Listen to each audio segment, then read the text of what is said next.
क्या? सर वापस चालू हो गया। नहीं सर नहीं, यस सर। वापस सिस्टम के ब्लॉक्स का। साथ कुछ प्रॉब्लम है, मुझे ऐसा लग रहा है।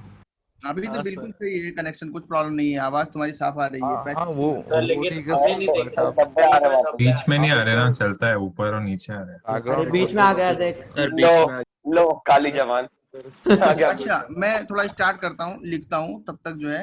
रिकॉर्डिंग ऑफ कर लो थोड़ी देर के लिए। नहीं दिखा रहा। नहीं है अब रिकॉर्डिंग। अब चालू हो पॉज हो गया। गया था, पॉज हो गया था, ठीक है, करेक्ट कर दिया मैंने।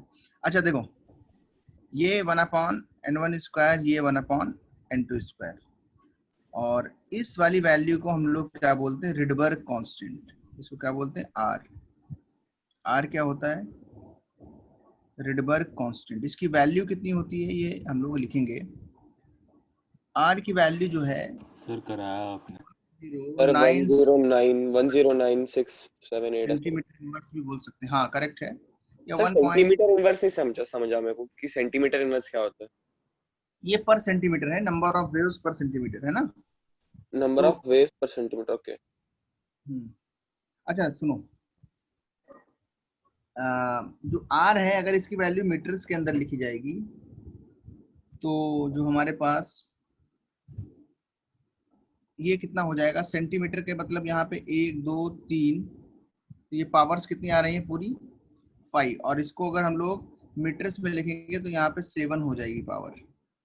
कन्वर्ट कर लेना है ना ऐसे। 1.09 आएगा इंटू 10⁻⁵, सॉरी +5 सेंटीमीटर इनवर्स पर सेंटीमीटर। अगर 10⁻⁵ में है तो पर मीटर हो जाएगा 10⁻⁷। ओके, क्योंकि 1 सेंटीमीटर होता है 10⁻⁻² मीटर्स, और अपॉन में है तो 10⁻⁻² मीटर्स ऊपर आएगा, तो आर की वैल्यू आएगी 1.1 इंटू 10⁻⁷ मीटर इनवर्स। इसको नोट करो पहले, फिर आगे बढ़ते हैं। सर तो इसको याद रखना ही रखना। Yes yes. नहीं, क्योंकि वो गौरव सर ने बोला था कि याद नहीं रखना है। सर ने बोला था कि वो 13.6 वाले फॉर्मूला से ही करना पड़ेगा। कई बार इसका यूज पड़ जाता है, क्वेश्चन सॉल्व करोगे तो दिखेगा उसमें। जल्दी भी हो जाए। ये नोट कर लिया सबने? नहीं सर, 1 मिनट। नोट कर लो, नोट्स जरूरी हैं, ठीक है। जब कॉलेज के लिए पढ़ते हो तो उसमें नोट्स बनाना इंपॉर्टेंट है। क्लियरली सब कुछ लिखा होना चाहिए ना नोट्स में।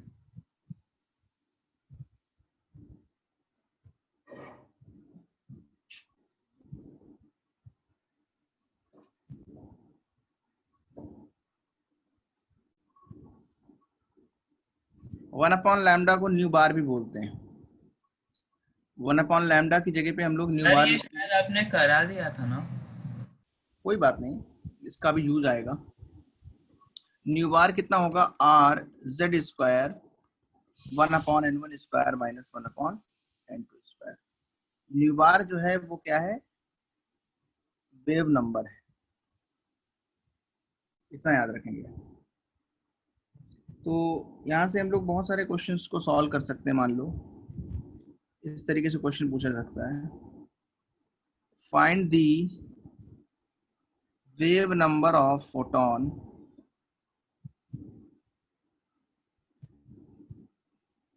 absorbed when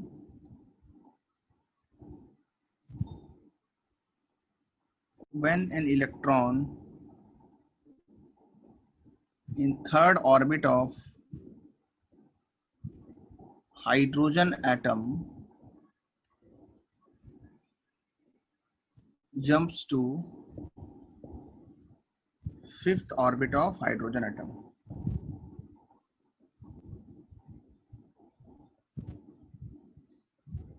तो ऐसे सवालों में हमें फॉर्मूला ही याद रखना है सीधे।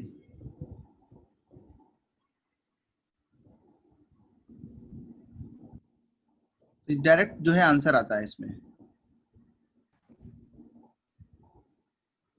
तो जो हमारे पास 1/z² वाली वैल्यू है, सॉरी जो z² वाली, वो 1² हो जाएगी। 1/9 माइनस 1/25 हो जाएगा। इसको सॉल्व करके बताओ कितना आंसर आएगा जल्दी से। Wave number with unit.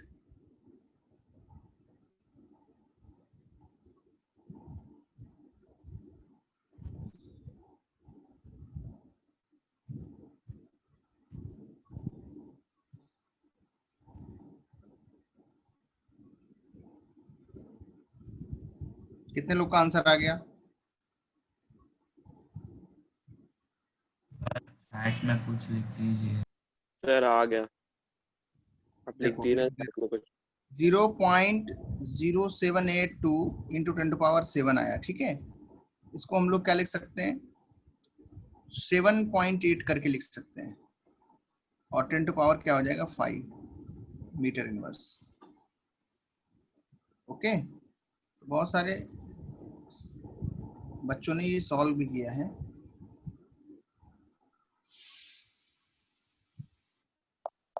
जिनको चैट नहीं दिख रही है वो अभी आंसर देंगे।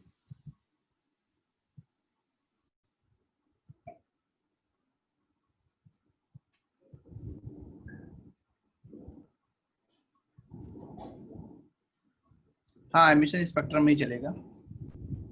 तो सर आप इस वीक के एंड और अगले वीक में आप थोड़ा एटॉमिक का रिवीजन ले सकते हैं क्या? नहीं, ऐसा नहीं ले सकते हम लोग, जो और क्लास ले असाइंड है उसमें ले सकते नहीं हैं। सर, एनसीईआरटी लेक्चर्स असाइड, मतलब ऐसे एक्स्ट्रा क्लास, बिकॉज सीए भी आ रहा है नहीं सर। हाँ भाई, नहीं, एक्चुअली क्या है कि डाउट्स में ही पूछ सकते हो जो पूछना है तुम्हें। अरे गौरव सर लेने वाले हैं ना। डाउट्स जो होते हैं ना, डाउट्स में तुम एटॉमिक का रिवीजन कर सकते हो। जो डाउट्स होते हैं तुम्हारे एंटी बैच के या फिर नॉन एंटी बैच के, जो भी बैच है, अप्रैल मई हो चाहे जून हो, सबके डाउट्स लेक्चर में हम लोग रिवाइज करेंगे, ठीक है। अलग से लेक्चर नहीं लग पाते हैं। Okay sir. हाँ, ये हो गया सबका। तो डाउट्स में तो वैसे भी कम ही लोग आते हो, डाउट्स में ज्यादा लोग आया करो तो उसमें रिवीजन हो जाएगा। अब देखो, हाँ, तो लिखेंगे, ब्लॉक फिर से आ गया सर। और वापस आ गए डब्बे। आ गए। हाँ हाँ सर, छोड़ने नहीं वाले। हाँ, ये किसने अभी सेकंड पेज नहीं, अभी सेकंड पेज ही था, अब थर्ड पेज है। हाँ, पहले नहीं लिखाया था कुछ। इन टर्म्स ऑफ आर कैसे लिखोगे, वेव नंबर आर के टर्म्स में कैसे हो जाएगा, किसको क्या पता कितनी वेव नंबर है। आर के टर्म्स में नहीं आंसर आएगा, ये तो डिपेंड करता है ऑप्शन पे। आर के टर्म्स में नहीं देना आंसर, सॉल्व करके देना है न्यूमेरिकल आंसर। ओके, आर के टर्म्स में आंसर नहीं देना है, एक चीज याद रखना है। ओके, अब हम लोग लिखते हैं spectral lines for hydrogen atom. तो स्पेक्ट्रल लाइंस कैसे होती है इसमें देखो, जैसे ये हमारे पास क्या है, n=1, तो n=2, इसके बीच में कोई एनर्जी गैप एक होगा। फिर हमारे पास n=3 आएगी, फिर हमारे पास n=4, ऐसे हमारे पास n=5। ये गैप जो है ये धीरे धीरे कम होते हैं, बट यहाँ पे हम लोग ऐसे ही बना रहे हैं, गैप को स्केल नहीं करना है, कितना है कितना नहीं। इस तरीके से अगर हमारे पास स्पेक्ट्रल लाइंस दिखानी हो तो उनके अंदर क्या है, डिफरेंट डिफरेंट सीरीजेस से उनको क्लासिफाई किया गया है। ऐसे बीच में बहुत सारी होंगी और लास्ट में क्या होगा, n=∞। तो ध्यान क्या रखना है हमें, कभी भी n=1 में अगर आएगा ऊपर से, एमिशन स्पेक्ट्रम चूंकि हम लोग लिख रहे हैं, एमिशन स्पेक्ट्रम कब होगा बताओ, जब हायर टू लोअर आएगा या लोअर टू हायर जाएगा। जब हायर टू क्या आएगा, लोअर। तो हायर टू लोअर में क्या होगा, एमिशन स्पेक्ट्रम।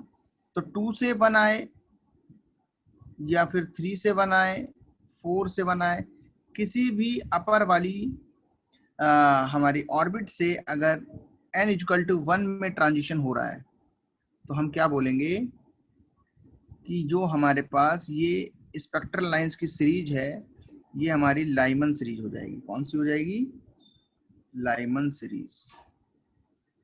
लाइमन सीरीज जो होती है ये कैसी होती है, अल्ट्रा वायलेट।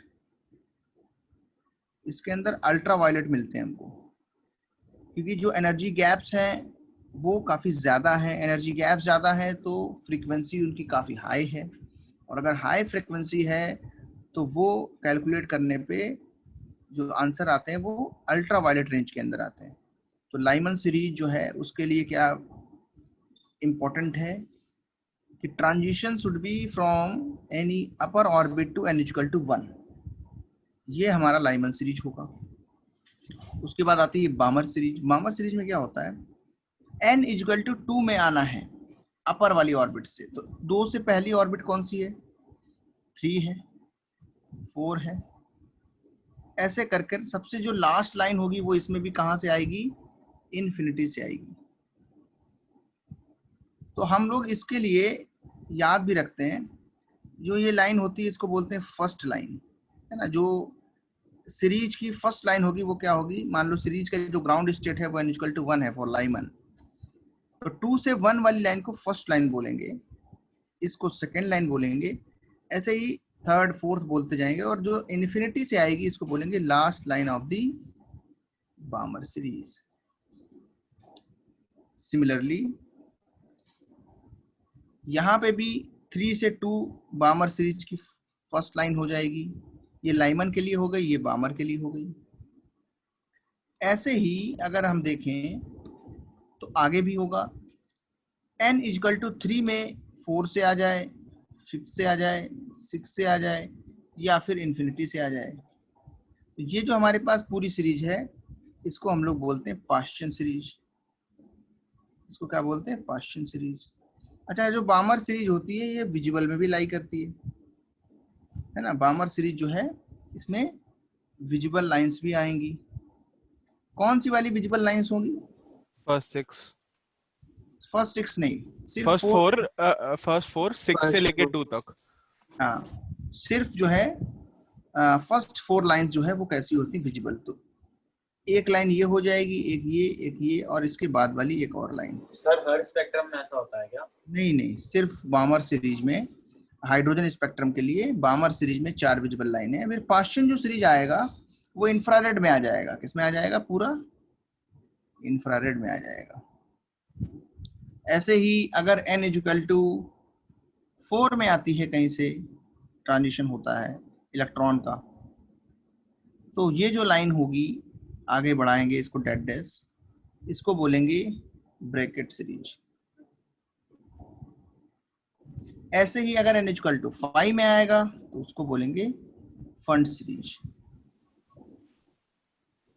इतना याद रखना है तुम लोग को, इसको नोट करो जल्दी से। सर हमफ्रे नहीं है? नहीं, आप उसके ऊपर जाने की जरूरत नहीं है।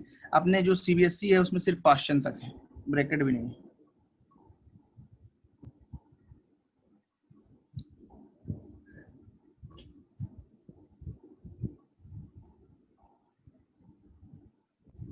सर तो जो ये मतलब बामर सीरीज है उसमें n is equal to 6 to, मतलब जो 6 टू जो नीचे वाले लाइंस है जो सेकंड ऑर्बिट पे गिरते हैं वो सब विजिबल रेंज पे लाया करते हैं। 1 2 3 से 2 विजिबल है,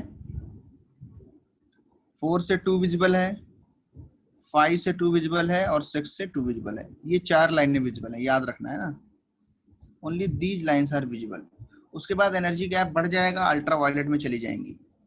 4 के बाद से जो 5वीं लाइन 6ठी लाइन है, ये सब किसमें, यूवी रेज।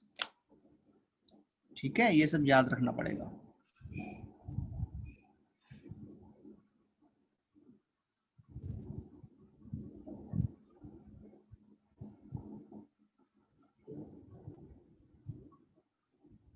सर इनके अलावा कोई भी विजिबल लाइन होती थी क्या?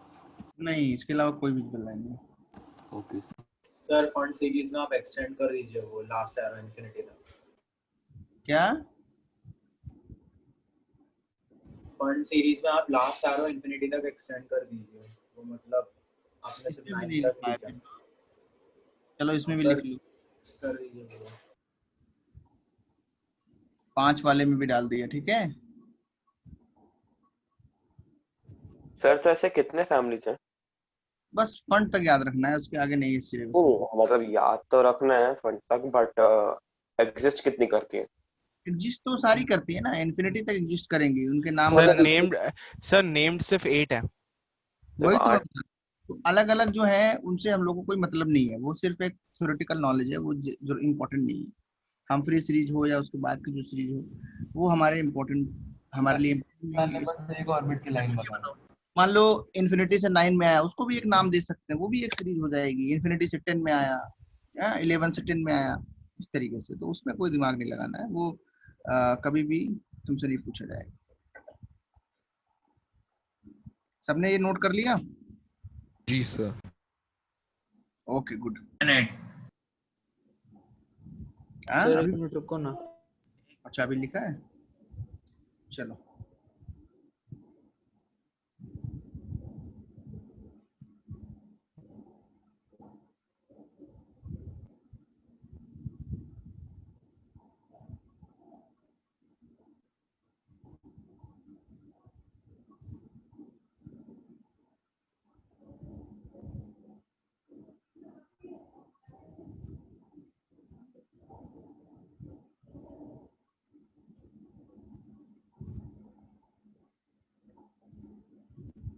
क्या हो गया? ये पार्थ को कंट्रोल क्यों चाहिए? Parth is requesting remote control, क्या सर प्रॉब्लम? मैंने नहीं किया सर। फिर कैसे आ गया? बूथ ने किया। सर वो दूसरे वाले पार्ट ने। हाँ तो मैं तुमको क्या बोल रहा हूँ, मैं तो उसको बोल रहा हूँ जिसने किया है ना? ये भी सही बात, जिस पार्थ ने भी किया है। आप आपस में देख लो कौन करता है ये सब। नहीं सर, ये वाला पार्ट ही बहुत अजीब है सर, ये बहुत मस्ती हो रहा है, मैं बता रहा हूँ आपको। सर हाँ नहीं सर। सर वो जो अभी बोला ना, अभी जो बोल रहा है पार्थ वो वाला सर। सर ये पार्ट स्नेच क्यों? भी मस्ती करता है सर, क्यों? पढ़ता तो बिल्कुल नहीं है। सुनो, अच्छा अच्छा सीरीज लिमिट क्या होता स्नेच है? है सर, स्नेच। सर वापस से काला डब्बा। रैट। सीरीज सर लिमिट डब्बे आ गए वापस। आ गया सर। वो सब सही हो जाएगा। पहले तो सीरीज लिमिट सुनाओ, क्या होता है definition? Sir last line of any series. हाँ, और उसकी वेवलेंथ के लिए क्या बोलेंगे? Maximum for that series. Shortest होगी, मैक्सिमम नहीं होगी। शॉर्टेस्ट होगी। शॉर्टेस्ट एनर्जी डिफरेंस ग्रेटेस्ट होती है। शॉर्टेस्ट। हाँ, इट इज द हाँ मतलब last inversely line of any series of hydrogen spectrum. ठीक है, ये याद रखना।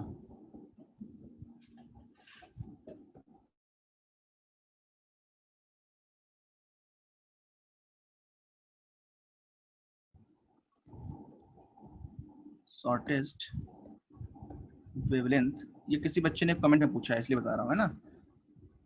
Shorted wavelength and maximum frequency for the given series.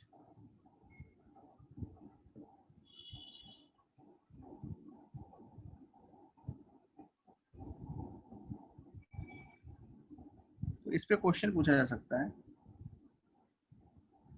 Find the ratio of wavelength of series limit of Gaussian series and third line of bracket series।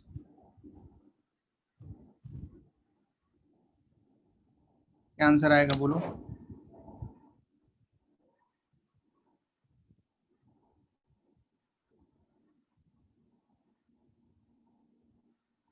Sir 1 second के लिए पिछला side दिखाइए ना, 1 सेकंड के लिए।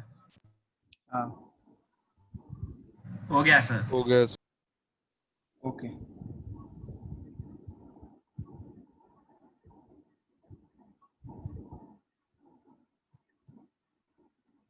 आंसर्स भेजे। Vishwajit want remote control. क्यों विश्वजीत, क्या करना है?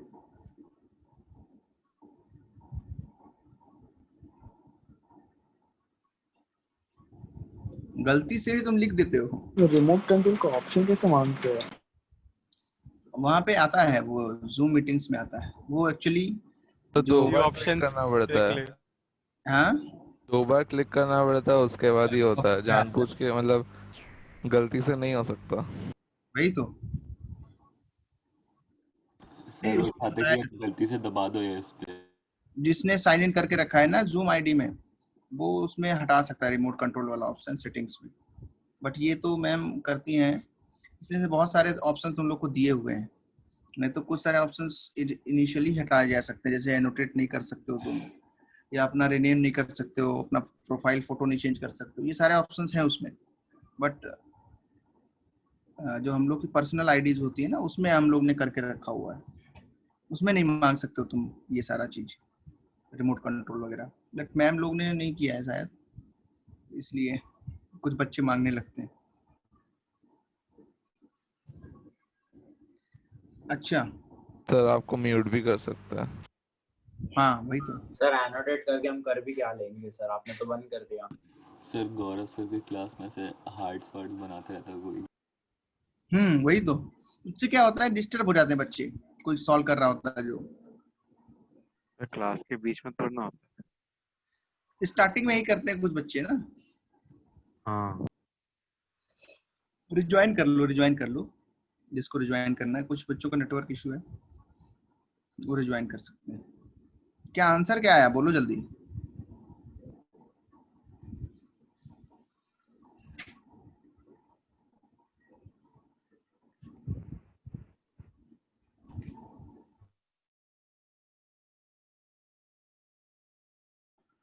देखो आसान तो है। सीरीज लिमिट पार्शियल सीरीज की क्या होगी, इन्फिनिटी टू थर्ड लाइन होगी ना।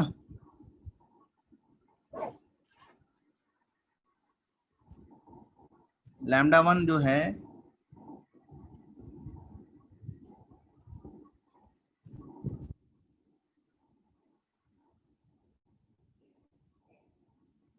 ये आएगा, z की वैल्यू कितनी है 1,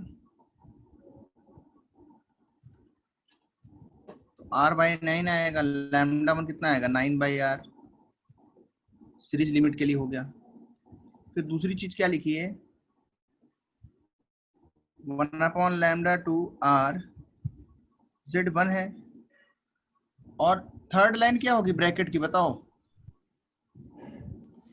सर ओके 7 to 4। हाँ 7 to 4 ठीक है। तो यहाँ से भी आ जाएगा 1/4 स्क्वायर माइनस 1/7 स्क्वायर। अच्छा ये सॉल्व करोगे तो 1/λ2 कितना आएगा, ये आएगा 49 माइनस 16/16 इंटू 49। तो इसको ऐसे ही रखना है 16 इंटू 49 ऐसे रखना। और यहाँ से λ2 जो आएगा कितना आएगा हमारा, ये 1/λ है तो λ2 भी जस्ट इसका उल्टा होगा, ऐसे आ जाएगा 33r। अब हमें पूछा क्या है, इनका रेशियो पूछा है वेवलेंथ का। पहली जो वेवलेंथ है वो है λ1/λ2, सो 9/r divided by 16 into 49 upon 33r। r से r कैंसिल हो जाएगा, 33 इंटू 9 अपॉन 16 इंटू 49।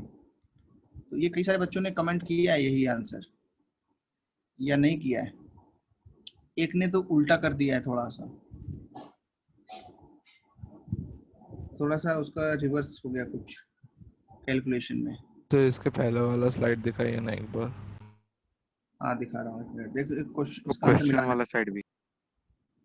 इनका एक आंसर मिला देता हूँ जिसने आंसर दिया है 0.367 खुशी का करेक्ट आंसर है। 38 भी लिख सकते हैं इसको, है ना। जैसे अभी क्या है तुम्हारा इंटीजर सवाल आने लगे, तो उसने बोला कि थर्ड पॉइंट तक कैलकुलेट करो और सेकेंड डेसिमल तक उसको राउंड ऑफ करो, तो 38 आंसर होगा। अगर 0.37 दिया तो रॉन्ग हो जाएगा, बाद में फिर बोलोगे बोनस दे दो, ऐसा नहीं कहना, ठीक है। तो राउंड ऑफ करने के लिए अगर बोला उसने तो राउंड ऑफ करो सेकेंड डेसिमल तक, थर्ड डेसिमल तक आंसर निकालो, सेकेंड डेसिमल पॉइंट तक उसको राउंड ऑफ करो, फिर आंसर दो उसका। मान लो 0.315 आंसर आया, 0.32 आंसर होगा, 0.31 आंसर नहीं होगा। ये सारी चीजें गलती कर देते हो तुम लोग जो न्यूमेरिकल क्वेश्चन आते हैं जेई में। अच्छा ये सर नोट एक कर। हाँ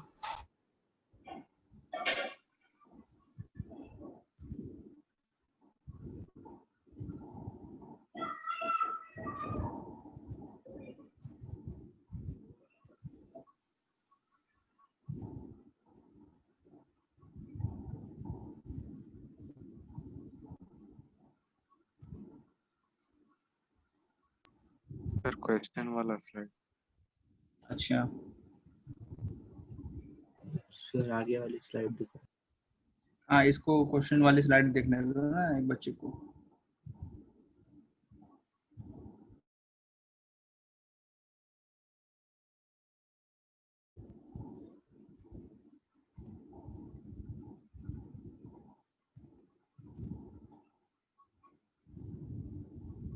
हाँ हो गया। अच्छा ये स्लाइड देखो जल्दी से।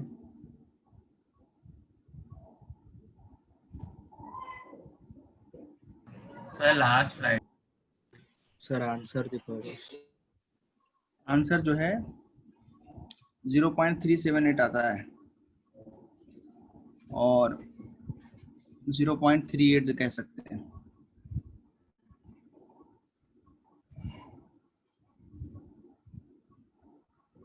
हाँ सर हो गया। ठीक है, तो हाइड्रोजन स्पेक्ट्रम लास्ट लाइन और सीरीज लिमिट फॉर्मूला क्या हो जाएगा? Direct formula for any series limit है ये, ठीक है।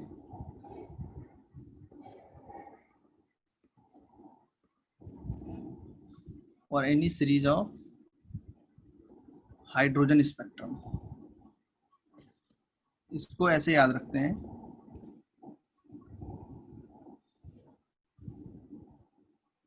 वन अपॉन लैम्डा आएगा series limit,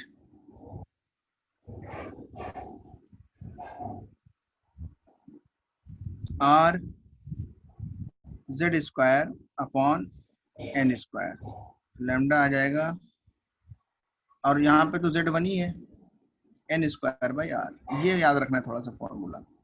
where n is the, n क्या होगा बताओ?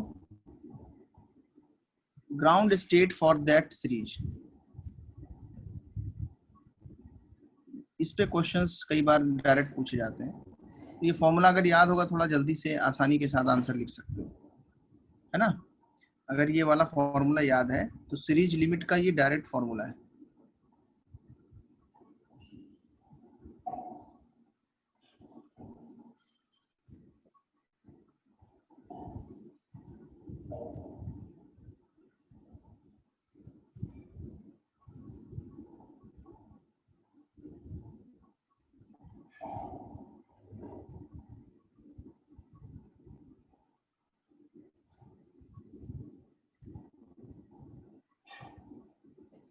ठीक है। अच्छा अब हमारे पास जो नेक्स्ट टॉपिक आएगा, जो कि हम नेक्स्ट क्लास में स्टार्ट करेंगे, थोड़ा सा उसके बारे में बता देता हूँ मैं। जो बोर मॉडल था उसके हमने ड्रॉबैक्स लिखा दिए थे। बोर मॉडल के अंदर ड्रॉबैक्स क्या क्या था? पहली बात तो ये फाइनर डिटेल्स जो एटम की होती हैं उनको नहीं दिखा पाया। स्पेक्ट्रल लाइंस को अगर हम लोग इलेक्ट्रिक फील्ड या मैग्नेटिक फील्ड में रखते हैं तो उसमें क्या हो जाती है? स्प्लिटिंग हो जाती है, स्प्लिटिंग आ जाएगी इसके अंदर, splitting of spectral lines in electric field और मैग्नेटिक फील्ड। इसको एक को क्या बोलते हैं? स्टार्क इफेक्ट, और एक को क्या बोलते हैं? जीमान इफेक्ट, है ना। और केमिकल बॉन्ड्स कैसे बनते हैं बोर मॉडल ये नहीं बता पाया ना। बोर मॉडल ने ये नहीं बताया कि क्या होता है जिससे जो हमारे पास एटम्स हैं वो केमिकल बॉन्ड्स फॉर्म करते हैं। ये एक इसका एक्सप्लेनेशन नहीं दे पाया। इस तरीके से ये थ्योरी जो है बोर की ये बहुत अच्छी नहीं मानी गई, इसके ऊपर आगे भी काम हुआ। तो उसमें जो है दो चीजें सबसे पहले हमको पढ़नी पड़ती हैं। एक आता है उसमें डुअल नेचर ऑफ मैटर। जो हमारे पास मैटर है इसका डुअल नेचर होता है। और दूसरी चीज जो वेव नेचर और पार्टिकल नेचर ना। हाँ, डुअल नेचर का मतलब है वेव नेचर और पार्टिकल नेचर, यस। और हाइजेनबर्ग्स अनसर्टेनिटी प्रिंसिपल। ये दो चीजें हमको पढ़नी पड़ती हैं। सर ये किस चीज़ का टॉपिक है, मतलब ऐसे ही आप लिखा है? ये एटॉमिक का टॉपिक है। ये टॉपिक एक अलग टॉपिक्स हैं। ये क्या है, डुअल नेचर ऑफ मैटर जो है, ये एक अलग टाइप की थ्योरी है। ये रिलेटेड नहीं है इनसे, लेकिन हाँ जो एटॉमिक मॉडल्स हैं वो इससे रिलेटेड है। ये अलग से स्टडी किया गया था। जो डी ब्रॉय थे, इन्होंने ये डुअल नेचर ऑफ मैटर को अलग से स्टडी किया था। इनका कहना क्या था, जैसे अगर कोई बॉल है ना, उसको हम लोग क्या करते हैं, पर्टिकुलर स्पीड के साथ अगर फेंकते हैं तो हमें क्या लगता है उसके अंदर क्या है, एक वेव नेचर भी है। जैसे क्रिकेट में हमने देखा है, जब किसी भी बॉलर के लिए हम लोग बॉलिंग एनालिसिस करते हैं ना, तो वहाँ पे देखते हैं कि उसकी बॉल्स किस स्पॉट पे ज़्यादा आती हैं, शॉर्ट पिच है या फिर ओवर पिच है। तो ये सारी जो चीज़ें हम लोग देखते हैं, उसमें हम लोग एक तरीके से उसका वेव नेचर फॉलो करते हैं। दूसरी बात, डुअल नेचर वो ऑफ तो पार्टिकल साइज में है ना, मतलब एकदम।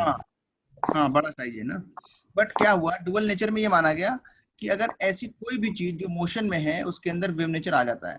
अगर कोई बस है वो स्पीड में जा रही है, तो उस बस के अंदर भी क्या आ जाएगा, हमारे पास डुअल नेचर जो है वो आ जाएगा। अगर कोई हमारे पास बॉल है, फुटबॉल है, तो हर चीज के अंदर हम क्या ला सकते हैं, डुअल नेचर ला सकते हैं। ये पोस्टुलेट जो है ये डायरेक्ट विदाउट एनी प्रूफ दिया था किसने, डी ब्रॉय ने। तो डी ब्रॉय जो थे, इन्होंने इसके बारे में बोला था। सर उसने तुक्का मारा पर सही निकल गया वो। तुक्का क्या एक्चुअली, प्रैक्टिकल किया रहेगा ना, बॉल को फेंका रहेगा। नहीं बहुत सारी चीजें हैं। वो कैसे करेगा प्रैक्टिकल? क्या डेविसन जर्मर एक्सपेरिमेंट था। हाँ डेविसन जर्मर एक्सपेरिमेंट भी हुआ था, सारी चीजें। लेकिन बट न्यूटन है ना, उधर था वो। हाँ जो डी ब्रॉगली का पोस्टुलेट है वो किस लिए सही माना गया, क्योंकि जब इलेक्ट्रॉन पे उसको लगाया गया तो फिर ये मिला कि इलेक्ट्रॉन की जो लोकेशन है वो अनसर्टेनिटी वाली प्रिंसिपल से और डुअल नेचर ऑफ मैटर से। इस क्वांटम मैकेनिकल मॉडल जो आया है आगे, क्वांटम मैकेनिकल मॉडल जो सबसे लास्ट में आया है, उसका base dual nature of matter और हाइजेनबर्ग्स अनसर्टेनिटी प्रिंसिपल। मतलब आगे चल के ये पता हुआ कि इलेक्ट्रॉन को हम लोग करेक्ट जो है लोकेशन नहीं बता सकते एटम के अंदर। अभी तक बोर मॉडल में क्या होता था, बोला था कि यहाँ पे भाई फर्स्ट ऑर्बिट में है, बट क्वांटम मैकेनिकल मॉडल में हमें क्या पता चलेगा कि इलेक्ट्रॉन एक पर्टिकुलर जगह पे नहीं रहता है, वो घूमता रहता है। हाँ वो तो उसका लोकेशन नहीं तो उसका वेलोसिटी कोई एक ही निकाल सकते एक बार। हाँ यही चीज इसमें पढ़ेंगे हम लोग, ठीक है। ये नेक्स्ट क्लास में हम लोग कंटिन्यू करेंगे। अभी के लिए जो है यहीं तक हम लोग रखते हैं। और होमवर्क में तुमको जो है अटेंड कर लेना है एक्सरसाइज। सर होमवर्क मत दीजिए ना सर, बहुत पढ़ना है, अभी 2 टेस्ट है।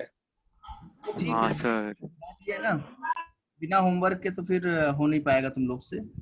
बोर्ड्स वाला जो है उसमें लिख के पढ़ना पड़ता है, जब एग्जाम होगा तो थोड़ा सा जरूरत पड़ जाएगा। सर एक बार डुअल नेचर एक और बार एक्सप्लेन कर दो ना। अभी पढ़ाना ही कहाँ है डुअल नेचर, कल पढ़ाऊंगा नेक्स्ट क्लास में।